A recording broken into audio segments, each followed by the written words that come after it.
تب آپ نے نظام سے ٹکر مول لی اور اس نظام کو جڑ سے اکھیڑ کر پھینک دیا۔ بہت پیاری بات کہی ہے اکبر الہ آبادی نے، تو خاک میں مل اور آگ میں جل، جب خشت بنے تب کام چلے، ان خام دلوں کے عنصر پر بنیاد نہ رکھ، تعمیر نہ کر۔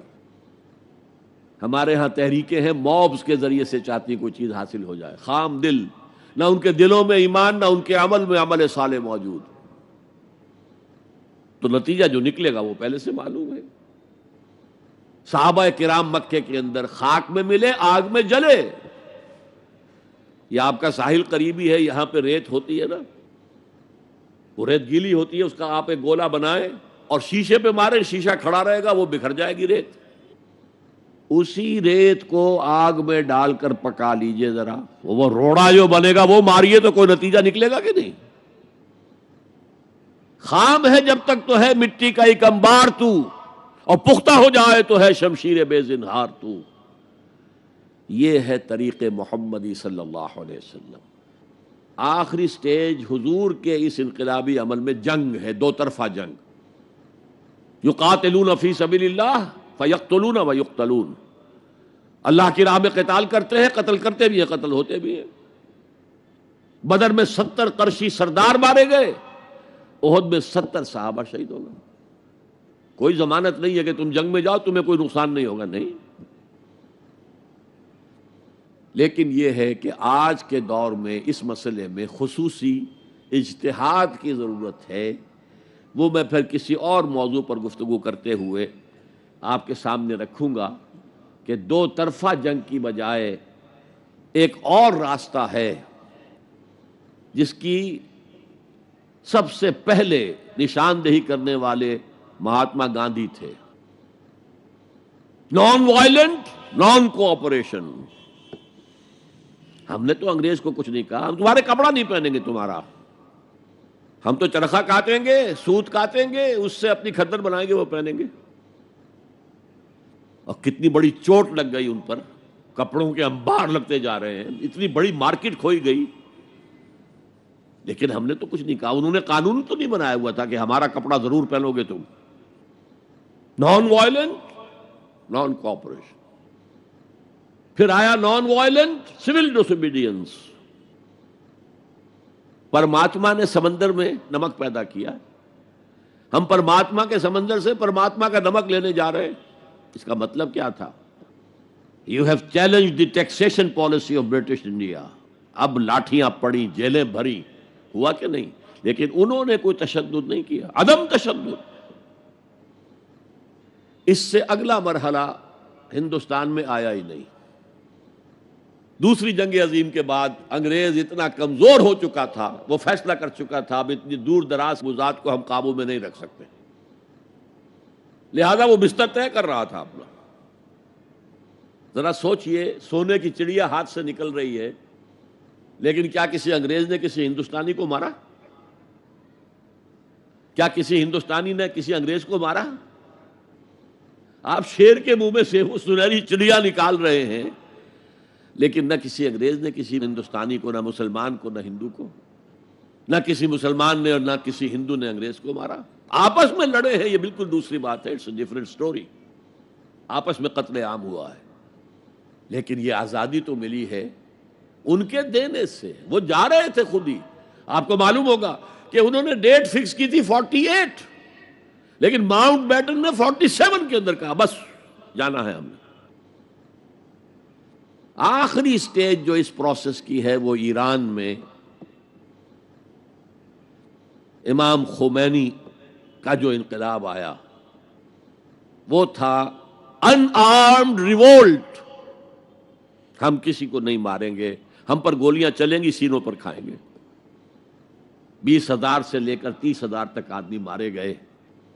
تب وہ شہنشاہ بھاگا کہ نہیں جو 2,500 سالہ جشن منا رہا تھا، جو سمجھتا تھا کہ میں وہی سائرس کے خسرو یا ذوالقرنین کا دور دوبارہ لے آؤں گا، وہ سلطنت عظیم۔ اور حال کیا ہوا؟ بہادر شاہ ظفر کی طرح 2 گز زمین بھی مل نہ سکی کوئے یار میں۔ یہ ہے آلٹرنیٹ عمل. اس پر پھر کبھی موقع ہوا تو تفصیل سے بھی گفتگو کروں گا. لیکن قرآن وہ کتاب ہے جس کے ذریعے سے حضور نے انقلاب برپا کیا. جیسے کہ داس کیپٹل وہ کتاب ہے جس کے ذریعے سے مونشویکس اینڈ بولشویکس نے رشیا میں انقلاب برپا کیا. نیست پیغمبر ولیکن در بغل دارت کتاب.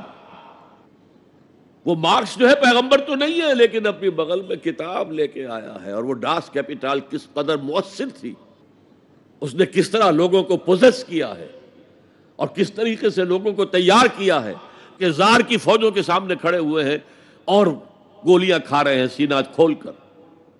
وہ ایک کتاب تھی، وہ بھی کتاب تھی. انقلاب روس داس کیپٹل کا نتیجہ ہے، اور انقلاب محمدی صلی اللہ علیہ وسلم قرآن مجید کا ذریعہ ہے. یہ ہے اس دور میں نے بتایا کہ سب سے بڑی ضرورت نظام عدل اجتماعی، اور اس کو قائم کرنے کا سب سے بڑا ذریعہ قرآن حکیم. میں آپ حضرات کا بہت ہی ممنون ہوں، آپ نے میری خاصی طویل تقریر بڑی توجہ سے سنی ہے. اقول قولی ھذا واستغفر اللہ لی ولکم ولسائر المسلمین والمسلمات. جزاک اللہ ڈاکٹر صاحب. ہم آپ سے ایک نہایت ہی اثر انگیز اور بلیغ تقریر سن رہے تھے الحمدللہ. پہلا سوال جو میرے پاس آیا تھا وہ ہے ایک بھائی عبداللطیف کی طرف سے جو مشین مینوفیکچرنگ کا کام کرتے ہیں.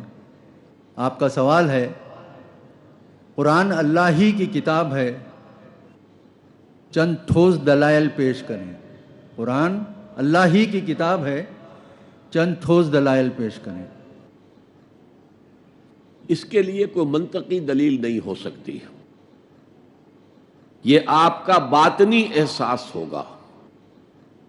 جیسے اگر آپ نے کبھی شکر نہیں چکھی، چینی نہیں چکھی، تو بہت سے لوگ کہہ رہے ہیں کہ یہ میٹھی ہے میٹھی ہے میٹھی ہے میٹھی ہے. آپ زیادہ زیادہ یہ کہیں گے کہ بھائی میٹھی ہوگی جب اتنے لوگ کہہ رہے ہیں. جب آپ چکھ لیتے ہیں کہتے ہیں یہ میٹھی ہے، ہوگی نہیں اب ہے. قرآن کو چکھنے سے بات بنے گی. قرآن کو پڑھیں، سمجھیں، غوطہ زنی کریں، پھر آپ کے اندر سے آپ کی روح جو ہے گواہی دے گی یہ اللہ کا کلام ہے. یہ وہیں سے آیا جہاں سے میں آئی ہوں. روح کہاں سے آئی ہے؟ اللہ کے پاس سے آئی ہے، اور یہ کلام بھی وہیں سے آیا ہے. باقی میں نے جو دلائل دیے ہیں، عظیم ترین انقلاب اس کتاب سے آیا. اس سے بڑی دلیل آپ کو کیا چاہیے؟ اس کے لیے چیلنج دیا گیا، کسی نے آج تک جو ہے اس چیلنج کو قبول نہیں کیا. لیکن یہ ساری چیزیں بھی سیکنڈری ہیں. اصل چیزیں یہ چکھیں، پڑھیں اور سمجھیں، گہرائی میں اتریں. اگر دل گواہی دے گا کہ ہے، جو میری روح کا پیدا کرنے والا ہے وہی اس کلام کا متکلم ہے، تو اصل ثبوت آپ کو ملے گا. ایک اور سوال سامنے آیا ہے. ایک فیاض الدین صاحب ہیں جو بائیو کیمسٹ ہیں. وہ سوال کر رہے ہیں کہ لوح محفوظ پر روشنی ڈالیں. یہ آیات متشابہات میں سے ہیں جس کی حقیقت کو ہم یہاں نہیں سمجھ سکتے. لوح محفوظ کیا ہے؟ وہ کتاب کون سی ہے؟ انہ لفی ام الکتاب لدینا لعلی حکیم. لوح محفوظ کتاب مکنون، اس کو تو جو قرآن نے بتا دیا، غیب کے معاملات اس میں اتنے ہی پر ہمیں رہنا چاہیے. اگر اس کی مزید کوئی شرح کریں گے اپنی طرف سے، یا تو حضور کی طرف سے کوئی بات آ جاتی تو پھر آمنا و صدقنا، اگر نہیں ہے تو پھر اسی اجمال پر اکتفا کیجئے. آیات متشابہات کی کھود کرید میں سورہ آل عمران میں کہا گیا فتنہ پیدا ہو جاتا. سلیم اختر صاحب پوچھ رہے ہیں جو ملازمت پیشہ ہیں، غیر مسلم کو قرآن شریف دے سکتے ہیں یا نہیں؟ بالکل دے سکتے ہیں، چونکہ تبلیغ کے لیے ظاہر ہے کہ ہم اگر قرآن پڑھیں گے تو ہم وضو کریں گے، قبلہ رخ ہو کر بیٹھیں گے، پورے آداب کے ساتھ پڑھیں گے. لیکن اگر غیر مسلموں کو آپ نہیں دیں گے تو مسلمان کیسے بنائیں گے؟ اس لیے کوئی حرج نہیں ہے اس کے اندر. ایک سوال سید عابد اسماعیل صاحب جو کمپیوٹر انجینئر ہیں، میں ایک ایک سوال آپ کے سامنے رکھتا ہوں. پہلی چیز تو یہ ہے کہ آپ پوچھ رہے ہیں کہ آج کل ہم جیسے پڑھے لکھے ان پڑھوں کو مندرجہ بالا ایشوز پر مس گائیڈ کرتے ہیں. مثلاً قرآن میں کہیں بھی شراب حرام نہیں ہے. مندرجہ ذیل لکھنا چاہیے، مندرجہ بالا لکھا ہے. قرآن مجید میں صاف کہا گیا فَاجْتَنِبُوهُ فَهَلْ أَنْتُمْ مُنْتَهُونَ. سب سے پہلے سورہ بقرہ میں آیت آئی يَسْأَلُونَكَ عَنِ الْخَمْرِ وَالْمَيْسِرِ قُلْ فِيهِمَا اسْمٌ كَبِيرٌ وَمَنَافِعُ لِلنَّاسِ وَإِسْمُهُمَا أَكْبَرُ مِن نَّفْعِهِمَا. اس شراب میں، جوئے میں، یہ پوچھ رہے ہیں ان کو بتا دو کہ ان میں بہت بڑا گناہ ہے لیکن کچھ فوائد بھی ہیں. چستی آ جاتی ہے شراب پی کر، تھوڑی شراب پی جائے چستی آ جائے گی، لیکن ان کا گناہ جو ہے وہ بہت بڑا ہے اس فائدے کے نسبت سے. بہت سے لوگوں نے اسی آیت کے اوپر چھوڑ دی شراب. پھر آیت آئی لا تقربوا الصلاۃ وانتم سکارى، نماز کے قریب مت جاؤ اگر تم نشے میں ہو. بہت سے لوگوں نے اب چھوڑ دی. نماز سے روکنے والی شے اس سے زیادہ گندی چیز کون سی ہوگی. اس کے بعد سورہ مائدہ میں آیا چھوڑو ان کو، یہ رجس من عمل الشیطان ہے، شیطان کے اعمال میں سے ہے، گندگی کے. ان کو فاجتنبوہ، باز رہو اس سے. اور فہل انتم منتہون، باز آتے ہو کہ نہیں. اب اس سے زیادہ کیا الفاظ ہوں گے سخت. ایک جو آج کے معاشرے کے تعلق سے اسی سوال کو میں آپ کے سامنے رکھوں گا. انہی صاحب کا، وہ کہتے ہیں کہ صاحب میرا تجربہ یہ ہے کہ اگر ہم روایتی لباس پہنیں تو وہ رسپانس نہیں ملتا، اگر پینٹ شرٹ پہنے تو برابر رسپانس ملتا ہے. دیکھیے، آپ کو اپنے لباس کے ساتھ کوشش اور محنت جاری رکھنی چاہیے. ویسے پینٹ شرٹ بھی حرام نہیں ہے. اگر شرٹ جو ہے وہ بش شرٹ ہو تو یہ کوئی حرام نہیں ہے لباس، اس لیے کہ صرف شرٹ پینٹ جو ہے وہ ساتر نہیں ہے.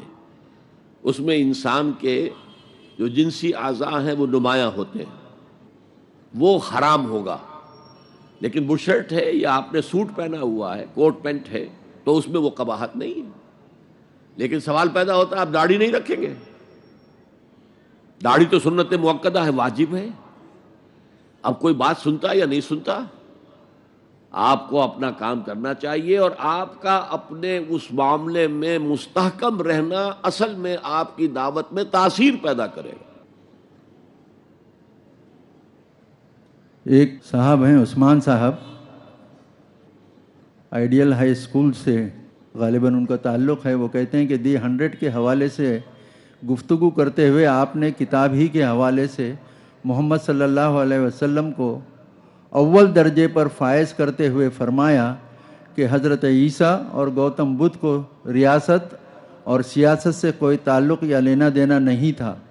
تو کیا حضرت عیسیٰ علیہ السلام کا یہ عمل منشاء الہی کے منافی تھا؟ منشاء الہی کے منافی تو نہیں تھا، اس لیے کہ یہ میں آپ کو بتا چکا ہوں کہ وہ آیت صرف 3 مرتبہ حضور کے لیے آئی اور کسی کے لیے نہیں آئی. لہذا حضور تو اس کے خلاف نہیں کر سکتے تھے. آپ کو تو اس دین کو غالب کرنا ہی کرنا تھا. جو آپ نے کیا، تکلیفیں اٹھائیں، مصیبتیں جھیلی، صحابہ کرام جو ہے وہ کس طریقے سے ستائے گئے، لیکن حضرت عیسیٰ علیہ السلام کے ساتھ ایسی کوئی بات نہیں آئی ہے. تو واقعہ یہی ہے کہ ان پر تو کہتے ہیں کہ کل 72 آدمی ایمان لائے تھے. ان میں سے بھی 12 تھے جو ہر وقت ان کے ساتھ رہتے تھے. ان میں سے بھی ایک نے غداری کی اور گرفتار کرا دیا جہاں وہ چھپے ہوئے تھے. تو اب اس میں اگلا قدم کوئی کیسے اٹھتا، کیسے کوئی ریاست قائم ہو جاتی. ہاں، حضرت عیسیٰ دوبارہ آئیں گے اور پھر جو ہے عالمی سطح پر ان کے ذریعے سے اسلام کا بول بالا ہوگا. جاوید انصاری صاحب کا سوال ہے انگریزی میں، وائی ڈو ناٹ عالمس of Muslim nations do not exhort rulers of Muslim nations to rule on the principles of the Quran. وہ مسلم نیشنز کے لوگ جو ہیں پہلے اپنے وجود پر تو قرآن قائم کریں. سب سے کٹھن کام تو یہ ہے. اور پھر وہ طریقہ اختیار کریں جو محمد الرسول اللہ کا میں نے آپ کے سامنے بیان کیا ہے. ورنہ خام خواہ کو نعرے بازی سے کچھ حاصل نہیں. ایک سوال امتیاز خان صاحب کا ہے، یہ بھی انگریزی میں ہے. Honorable respected Dr. Israr Ahmad Sahab, sir, as you mentioned in your letter, in your talk, the basic concept of Quran is only to be understood by the people whose mother tongue is Arabic. Sir, can you please explain the duty of us whose mother tongue is different from Quran? میں نے یہ کہا تھا کہ جو فصاحت اور بلاغت اور عذوبت ہے وہ ایک عربی سمجھ سکتا ہے. دیکھیے غالب کے کلام میں کیا ہے وہ انگریز سمجھ سکتا ہے؟ غالب کا ایک شعر جو ہے وہ آپ سنیں اور جھوم جائیں اور اس کا انگریزی میں ترجمہ کریں تو کچھ بھی نہیں اس میں. تو اس لیے میں آپ سے عرض کر رہا ہوں کہ قرآن مجید کے معجزے کی یہ شکل کہ اس میں فصاحت اور بلاغت اور عذوبت اپنی انتہا کو ہے، اس کو وہی اپریشیٹ کر سکتے ہیں جو انسان کو سب سے بڑی ضرورت ہے.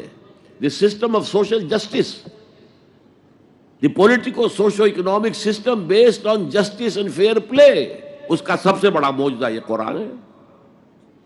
اور سائنٹیفک فیکٹس جس طریقے سے آ رہے ہیں سامنے کہ جس سے قرآن کی جو حقانیت ہے اور مبرہن ہوتی جا رہی ہے. ایک دور وہ تھا کہ یہ سمجھتے تھے لوگ کہ زمین کھڑی ہے سورج چل رہا ہے. اگلا دور آیا سورج کھڑا ہے زمین چل رہی ہے. اس کے بعد دور آیا اور قرآن یہ کہہ چکا 1400 برس پہ کل فی فلک یسبحون، ہر شے جو ہے وہ تیر رہی ہے، سورج بھی، چاند بھی، سیارے، مریخ ہے، کوئی اور ہے، کل فی فلک یسبحون، یہ تو سب تیر رہے. تو اب اس آیت کو آج ہم خوب سمجھ سکتے ہیں. ماں کے پیٹ میں جو جنین ہے، امبریو، اس کی ڈیولپمنٹ کے جو سٹیجز ہیں، ایک بہت بڑا امبریولوجسٹ ہے doctor Cathal more of the Toronto university of Canada, جس کی ٹیکسٹ بکس جو ہیں امبریولوجی کے ضمن میں پوری دنیا میں چلتی ہیں. انہوں نے کہا میں حیران ہوتا ہوں 1400 برس پہلے جب نہ ڈسیکشن تھی، باڈی کی کوئی ڈسیکشن نہیں، کوئی مائکروسکوپ نہیں، کس طرح یہ قرآن کے اندر یہ ساری چیزیں نہایت بہترین انداز میں پیش کر دی گئی. تو یہ جو ہے سورہ حامیم سجدہ کی ایک آیت ہے، سَنُرِيهِمْ آیَاتِنَا فِي الْآفَاقِ وَفِي أَنفُسِهِمْ حَتَّى يَتَبَيَّنَ لَهُمْ أَنَّهُ الْحَقُّ. جیسے جیسے سائنٹیفک نالج آگے بڑھ رہا ہے، آپ کو معلوم ہے مورس بکائی نے پوری کتاب لکھ دی. He was a French surgeon. Shah Faisal گئے تھے علاج کے لیے اور قرآن پیش کیا، اس نے میں کیا کروں گا، یہ تو عربی میں ہے. کہا میں تمہارے لیے یہ عربی سیکھنے کا بندوبست کر دیتا ہوں. ایک استاد بھیج دیا، اس نے سیکھی. اب اس نے قرآن پڑھا تو اس کی جو کتاب ہے the Bible, the Quran and science, اس میں کہتا ہے آج تک سائنس نے کوئی ایسی شے دریافت نہیں کی جس سے قرآن کی کوئی بات غلط ثابت ہوتی ہو، جبکہ بائبل میں بے شمار ایسی چیزیں ہیں کہ جو غلط ثابت ہو چکی. تو یہ سب ہے نا باتیں ہمارے سامنے موجود ہیں. مورس بکائی مسلمان ہو گیا، ڈاکٹر مائیکل ہارٹ نہیں ہوا، وہ بدقسمت ہے، اسے ہو جانا چاہیے تھا. اسی صاحب کا وہ سوال کا دوسرا حصہ تھا، what is the practical thing that we can do about it. About what? About Quran. عربی سیکھیں، اپنی آنکھ سے قرآن پڑھیں، یہ پریکٹیکل ہے. ٹرانسلیشن جب آپ پڑھتے ہیں تو آپ ٹرانسلیٹر کی نگاہوں سے قرآن پڑھ رہے ہیں. It's a second hand knowledge. First hand knowledge وہ ہوگا کہ عربی سیکھ کر آپ قرآن کو عربی میں سمجھیں، پھر وہ براہ راست آپ کے اندر جو ہے سرایت کرے گا. تیرے ضمیر پہ جب تک نہ ہو نزول کتاب، گرہ کشا ہے نہ راضی نہ صاحب کشاف. جب تک تمہارے دل پر قرآن براہ راست نہیں اترے گا تو نہ تفسیر کبیر جو ہے تمہیں کچھ بتا سکے گی، نہ تفسیر کشاف. ایک سوال بہن کی طرف سے آیا ہے، مسز نادرہ احمد. وہ انگریزی میں سوال ہے ان کا کہ how to quench the thirst of non Muslims about Quran who are hesitant to come towards it although they have been given the translations in different languages. دیکھیے یہ تو آپ کے ذمے نہیں ہے. آپ کو معلوم ہے کہ قرآن پر ابو جہل تو ایمان نہیں لایا، ابو لہب ایمان نہیں لایا، حالانکہ سگا چچا ہے، دیوار بیچ پڑوسی ہے. اور وہ دشمن ہے حضور کا. تو یہ تو در حقیقت جیسا کہ حضور سے اللہ نے فرمایا قرآن میں انک لا تہدی من احببت ولکن اللہ یہدی من یشاء، اے نبی آپ کے پاس اختیار نہیں ہے کہ جس کو چاہیں ہدایت دے دیں، یہ تو اللہ ہدایت دیتا ہے جس کو چاہے. آپ اپنی کوشش جاری رکھیے، اگر کوئی ایک نہیں مان رہا تو اور دوسرے کے ساتھ اپنی بات شروع کیجیے. میں نے کہا تھا نا جو سلیم الفطرت ہوں گے وہ چمٹ جائیں گے قرآن کے ساتھ.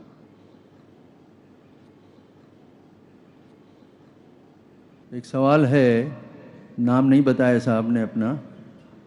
ان کا سوال ہے کہ دعوت اسلام و قرآن ایک ہندوستانی مسلمان کیسے دے؟